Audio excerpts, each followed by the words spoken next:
За 15-ти пореден път във Варна се провежда маратон на четящите хора. Инициативата е на регионалната библиотека Пенчо Славейков по повод Международния ден на книгата 23 април. В рамките на маратона, който продължава до 24-ти, са предвидени над 60 сцени за четене в града и областта. В маратона на четящите хора тази година се включва и екипът на Варна, Европейска младежка столица. При нас е Сергей Петров, експерт, младежка политика и партньорства в Сдружението. Здравейте! Здравейте! Маратонът преди 15 години беше създаден с цел да мотивира хората да четат, наистина да се съберат хора от различни професии също, които да обменят повече информация за интереса си към литературата, за любимите книги, да прочитат любими абзаци. Как вашия екип, господин Петров, се включи в тази инициатива и решението да участва? Ами преди всичко екипа е предимно от млади хора. Млади хора, които четат. Нали, противно на общото мнение, че младите хора все по-малко четат, ние не сме съгласни с това нещо. Искахме да го покажем. Като обединим, при нас формата беше интересен, понеже в екипа има доброволци, които са от Кипър и от Франция. Т.е. имаше и международен елемент в четенето и всички бяха подбрали доста различен тип литература. Каква литература, между другото, беше подбрана? Аз мога да кажа аз лично какво подбрах. На мен беше изключително трудно да подбера, понеже чета малко по-суха литература. Исках нещо, което да се хареса и на екипа. И има една така сборник на Георги Марков с негови есета и монографии. Аз съм негов фен и избрах една от неговите монографии, която прочетах на екипа днес. Каква литература обичат да четат младите хора днес? Смятам, че не можем да кажем конкретно какво обичат да четат младите хора. Аз лично комуникирам с млади хора, които включително предпочитат да четат и научна литература. Има хора, които предпочитат фентази, изключително голямо разнообразие, различни видове литература. И най-интересното в случая е, че ако се погледне програмата на всички заявили участие в маратона тази година, може да направи впечатление, че почти всички участници са в младежка възраст. А участвали сте до сега в маратона на четящите хора, не като част от екипа на Варна, Европейска младежка столица, просто като варненец, като ученик преди това? Не съм бил в такава група, която е заявявала участие към маратона, за съжаление. Като ученик не достигна до нас такава информация, иначе с удоволствие бих се включил. От тук нататък всяка година планирам да бъда част от инициативата. Това е хубавото, че Варна просто се превръща в този ден в една голяма читалня. Как оценявате тази инициатива? Аз смятам, че е изключително Какво полезна. давате?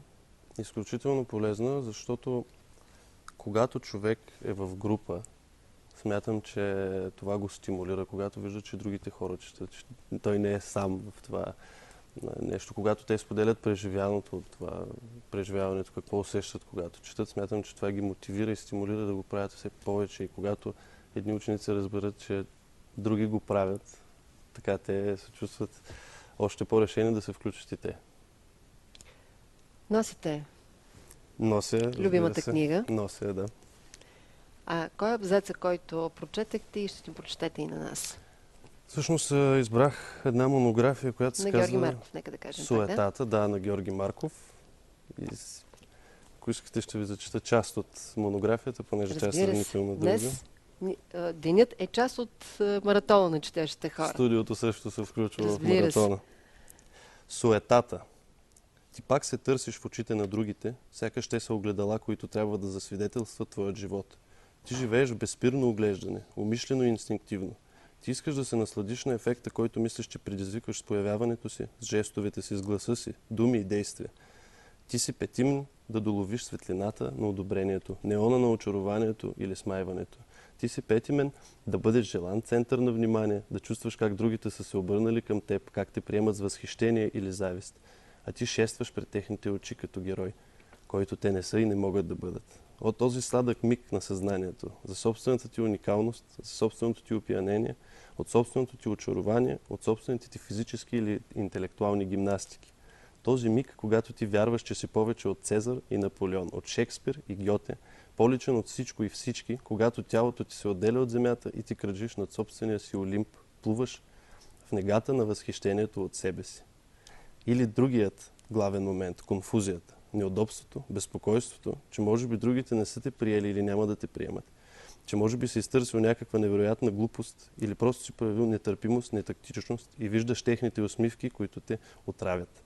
Другият момент, когато мисълта, че се излагаш или се изложил, те кара да се изчервиш. Словоизлиянието ти секва и Наполеон прилича на учени, когото току-що са писали двойка. Аз също много харесвам Георги Марков. Защо избрахте този абзац? Избрах го, защото аз преди всичко смятам, че Георги Марков е един от големите таланти. И според мен таланта на един автор се крие именно в това, че той е актуален винаги. Той е актуален независимо, дори неговите есета, които са насочени към един определен режим, който вече не съществува на практика. Той така е описал чувствата, емоциите, които той създава, че те са актуални и до днес. А за суетата специално аз считам, че най-големият извод, който си правя от тази монография е, че всъщност много често ние се гледаме в очите на другите, а не в истинското огледало. И всичко, което правим, е продиктувано именно от желанието в очите на другите да бъдем харесани, а не го правим за собствено удовлетворение. Колко често се връщате към есетата на Георги Марков? Колко често ги препрочитате? Защото любимата книга е и това понякога. И в какви моменти посягате към тази книга? Това, което трябва да споделя за себе си, че аз по принцип не препрочитам, много рядко препрочитам втори път нещо, което съм прочел. Просто паметта ме така, но специално към тези есета много често се обръщам, когато съм по-объркан. Помагат ми да си подредя мисълта, да се успокоя. Преди всичко четенето доставя огромно удоволствие за мен, както вярвам, че и за много други млади хора. Тоест, той има няколко функции. Както едната е познавателна, човек трупа знания, които му помагат в живота, но от друга страна все пак писането е изкуство. И когато имаш допир до едно изкуство, всъщност преоткриваш себе си. Какво друго обичате да четете вие? Аз лично, понеже образованието ми е в малко по-различно направление, политически науки и международна политика и сигурност, т.е. за процесите на глобализацията, за ислямския фундаментализъм, за различни режими, идеологии. Т.е. това са основната сфера на моите интереси. Да не говорим, че сега са и много актуални теми. Абсолютно. На коя сцена всъщност прочетахте тази част от есето на Георги Марков? Прощавайте, на коя? На коя сцена от многото сцени, които всъщност в града са направени с такава цел? В младежки дом се събрахме заедно с колектива, както имаше и просто поддръжници на идеята и доброволци, които също се включиха в младежки дом във Варна. Разбирам, че много скоро ви предстоят и други изяви. Да ни кажете повече за това, което предстои да прави вашето сдружение. Разбира се. Преди всичко, освен дейността на нашето сдружение, бих искал да обърна внимание на дейността на младежките организации в града, защото те са двигателят. Може да се обърне внимание и една изключително интересна програма, в т.е. вече има проекти, които са одобрени за финансиране и това ще се случва именно в най-интересните часове, в началото на вечерта, 5-6 часа, младежка мрежа от читалища, където младежите ще ходят именно във времето, в което обикновено те прекарват по друг начин в късните часове. Те всъщност ще го отделят именно за малко по-интелектуална дейност.